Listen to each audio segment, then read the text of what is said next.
April? Even though it has been a mild winter, no one can believe the cold and snow we have had in April this year. It's a nuisance for most of us. We want to put away our heavy sweaters, the down parkas, the hats, the scarves, the gloves, and mittens. Have you ever considered how lucky you are to have those warm winter clothes to pack away in the basement at the end of the winter season? I'm not sure most of us have, but through our service project, helping homeless women and their children, we are beginning to understand. We are learning about women who are homeless on the streets with their children because they have nowhere to go. When the wind blows and the snow swirls, can you imagine how cold the pavements of the city streets are? Can you imagine the chill that must go through your bones if you don't have a warm coat? Our Ducks in Action group decided to focus our service project around women in the greater Boston area who are struggling with issues related to homelessness every day. Our goal was to raise awareness and find ways to aid them, to help others to be part of the solution. We came up with the initial idea to target homelessness because of its prevalence in our society. However, we further honed our vision with our focus on women. Our school, Fontbonne Academy, is an all-girls Catholic institution. We have been educated throughout our time here about what it means to be strong women and leaders. We are constantly empowered and allowed to thrive in this remarkable environment. As students of Fontbonne Academy, we know what it is to be encouraged every step of the way in learning more about ourselves and who we want to become. This understanding and appreciation of what an amazing gift our education has been for us drove our choice to specifically focus our project around women. We have been given the resources to help others and empower them. We would like to assist other women and allow them to move towards a better future. Our project was well received by a community that strives to lift women up and allow them to grow and expand their horizons. Soon after we attended our first Students in Action Leadership Conference, we decided to meet together to decide what exactly we wanted to do and what our focus would be. We titled ourselves Ducks in Action, inspired by both our school mascot and the Students in Action program. Because we were a new group at Fontbonne, we knew we had to introduce ourselves to the community. Therefore, we decided to have informational days. During these days, we called each grade down to the auditorium and we would tell them who we were, why we wanted to help these homeless women, and how they could help as well. Fontbonne is a school that is very big on service. We knew that with creating this new group, we would have to stand out and engage the entire community. Through these informational days, we not only wanted to tell them who we were, but also show them our passion for what we were doing, and inspire them to want to help as well. Another way we reached out to our community were through morning announcements. Many days, Ducks in Action members would go and speak to the entire school during homeroom and encourage them to actively participate in our school. Another method we used was our service email. At Fontbonne, clubs typically don't get their own emails, so it was a really big deal for Ducks in Action to get our own. Through this email, we are able to email the entire community, and there's no one at Fontbonne we can't reach. Soon after creating our service email, we also created our own Twitter account. This Twitter serves to update the community on what we're doing, and also show those not familiar with Fontbonne what we are doing and see the difference we are trying to make in our school. Since we were so passionate about our project, we wanted to get everyone involved. We organized a Purple Day in which all students and faculty dressed in purple, the color of homelessness awareness. It was great to see our entire school community come together to support these women. Like Nala said, we reached out to our own community through flyers all over the school, announcements, countless emails, and even Twitter, but we didn't want the engagement to stop there. We reached out to students at St. Agatha's School, a nearby elementary school in Milton, in order to get their students involved in our Walk for Hope. We provided information about the walk in St. Agatha's Church Bulletin in order to reach a broader community. We also contacted Fontbonne alumni through Facebook to tell and involve them in all of our service projects. We wanted to get as many people as possible involved so that we could spread the word and stand up for those in need. During the month of February, we held a winter drive. We asked the Fontbonne community to clean out their closets and donate clothing that was in good condition. The school got very competitive with the drive, and the race to see which homeroom would fill their boxes the most quickly was pretty intense. We received an abundance of winter jackets, coats, packs of new socks, and many other articles of clothing. The day the drive ended, we stayed after school to sort out all of the donated items. The Fontbonne Academy collected over 700 items over the span of 3 weeks. We were very impressed as well as inspired by our school's level of participation. We could not have asked for better support from our school. We donated all of the proceeds to an organization called Rosie's Place. Rosie's Place is the first women's shelter in the United States. They give homeless women and children in need a safe environment full of love and support. Our goal for this drive was not only to provide homeless women and their children with clothing for the cold winter season, but also to remind them that they are loved and not forgotten. Service is already embedded into the foundation of Fontbonne Academy. Each year, students are required to complete 25 hours of service. However, we have known to go way above and beyond that number. With only 332 students in the school, on file we already have 7,500 hours of service completed. Different groups, clubs, and teams hold service events throughout the school year. There have been times when projects have overlapped and there was miscommunication about the details. There was never any schedule. People could go on and look at when things were happening and when they could help. So we decided to tackle this problem in order to make it so that from now on, all service projects would reach their fullest potential.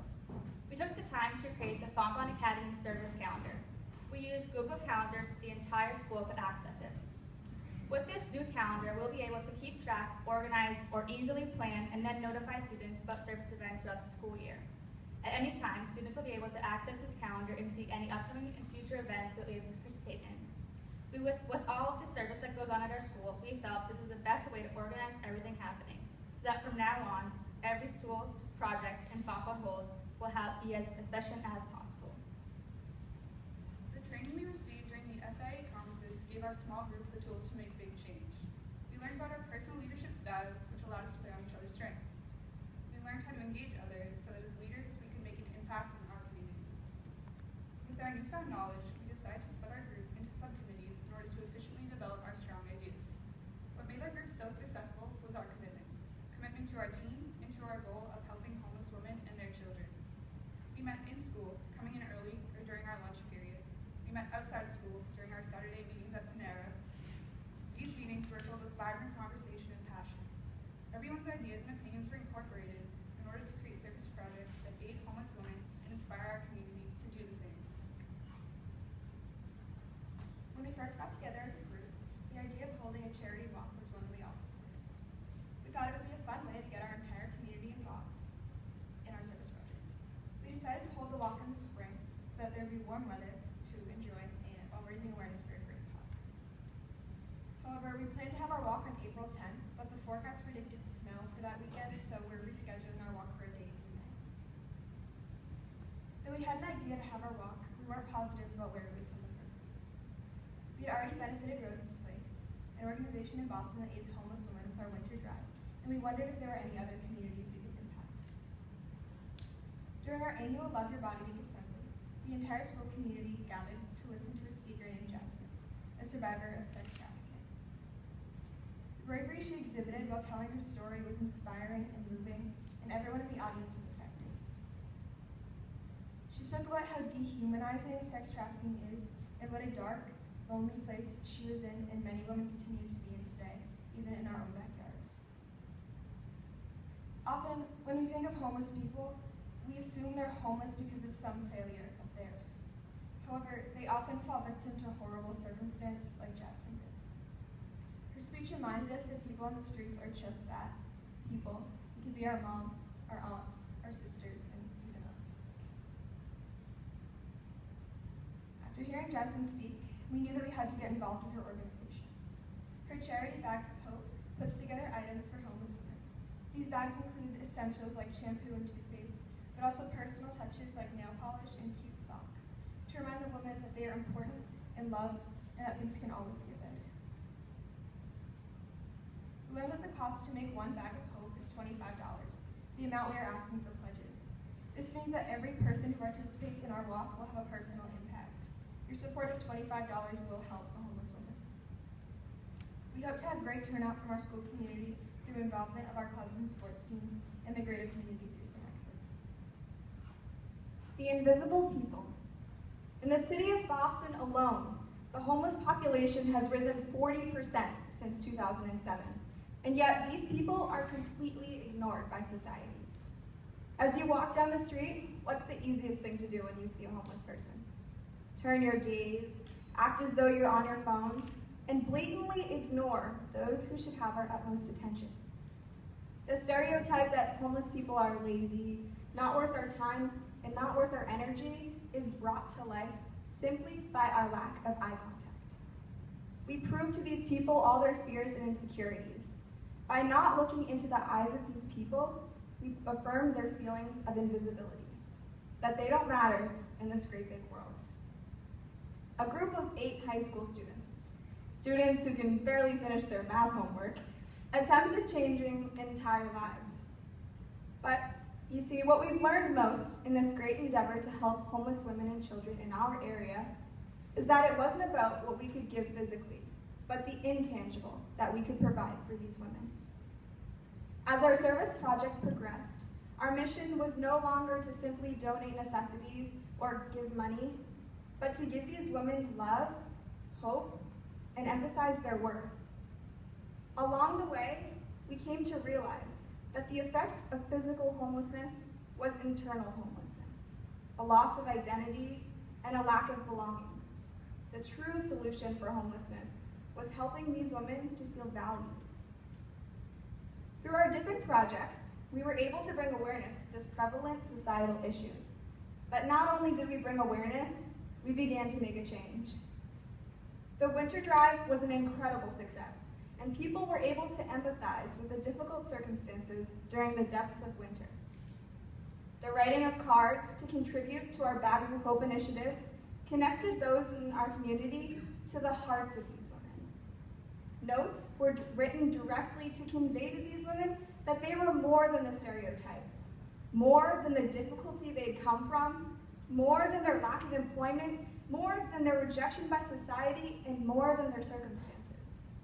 We expressed the message that these women were worthy of love, appreciation, understanding, friendship, hope, and joy. The greatest thing we've given through our service project, and still give to this day, are our hearts. We gained the ability to put ourselves in the shoes of these women. We gained perspective to see that these women are some of the most incredible people out there, and that regardless of our difference in background, race, age, or socioeconomic status, all humans crave to be loved, appreciated, and valued. This project wasn't undertaken by hearts of pity, but by a realization that these women were no less than us, and they deserve to be looked straight in the eyes.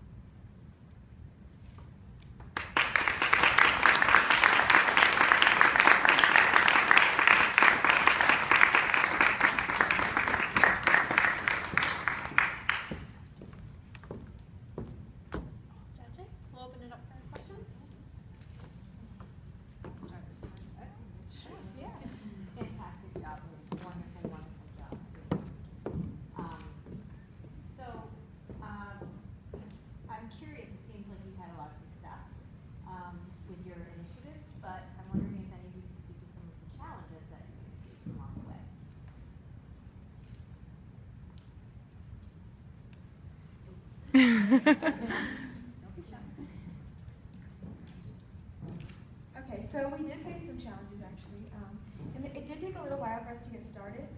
We actually, honestly, didn't know everything that this would entail during our first conference. So when we found out it was going to be a competition and all this stuff, we were overwhelmed at first. But I think it took us a little bit to get organized. But once we got running after a little while. But we were a little overwhelmed at the beginning. We had issues with schedule. We all are very busy people. We play sports, we do drama, we do dance, we do name it, we do it. So it was really hard for us to find times to had to, like Grace said, we met during our lunches at school. We had to find time outside of school to plan everything. So it was kind of hard to find time, but we did manage to find the time. It was hard to get the community involved at first because we were a new club. They didn't know who we were. They were kind of just wondering like who. So we had to really convey our message to get people involved in our project. But after a while, they got there. Are you planning to expand with your community? Do you see this as something that's an actual continuing on further? Yeah, I think definitely. I think we were really excited that we got picked to be our first group. So one of our main goals is to now carry it on to our underclasswomen. So obviously we're juniors, so we're going to be leaving next year. So we're planning to engage another group that's going to be rising juniors so that we can train them and help them with everything that we've learned and also learn from them. And then we'll have people to carry it on after we finish. Just a quick question, speed round for the group. Now that you are official leaders within your school community, can you give me maybe one word on a characteristic of a leader? What characteristics should they possess? Understanding and like knowing when they can help and what they can do. Respect for both leaders and followers. Optimism even when it's challenging. Authenticity, that they are actually believing in the cause. Knowing when you should lead something and when somebody else should. Being open-minded. Passion for the projects you take on. The ability to work with other people. You know, in fairness to what I had asked Cardinal Spellman, you know, obviously you have a very strong impact in your community. How does that compare to other programs, given that you're so service-focused within Fontbonne? So I think even with our Google Calendar initiative, it was really kind of an umbrella program to try and help all of these different service opportunities and these different clubs that were doing different things with service to help organize everything so that people in Fontbonne could just look at this calendar and see, oh, we can do this with this club, or we can do this with this team. So our idea was also to help umbrella everything and help people get things more organized. I think one of the differences as well would probably be that there are a lot of service projects going on, but we have a year-long initiative aimed at helping a specific demographic. So we're set out to help homeless women, which is different than how the other clubs do it. Thank you. I do want to ask another question. Yeah. I just am so curious about this. So, same question I asked the Cardinal Spellman group is, has this experience kind of altered your future plans? So you see the quote we have, it says the best way to find yourself is to lose yourself in the service of others. So I think in doing service, we all learn a lot about ourselves, and we learn that we are leaders and can truly make an impact. So going forward and having that knowledge, I think it will allow us to make an even greater impact in our community. And I feel like we mentioned earlier how we are very busy people. We always try and take on as many things as we can, and sometimes you're like, oh, I might not have time to volunteer every single week, but this project really reminded us to take a step back and really make sure you make time in your life for service and giving back to other people in your community.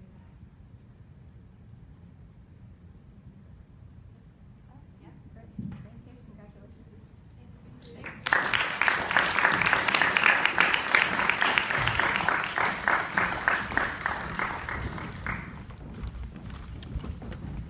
Okay, I just want to say another big round of applause for both of you. The hard part's over. Two wonderful presentations.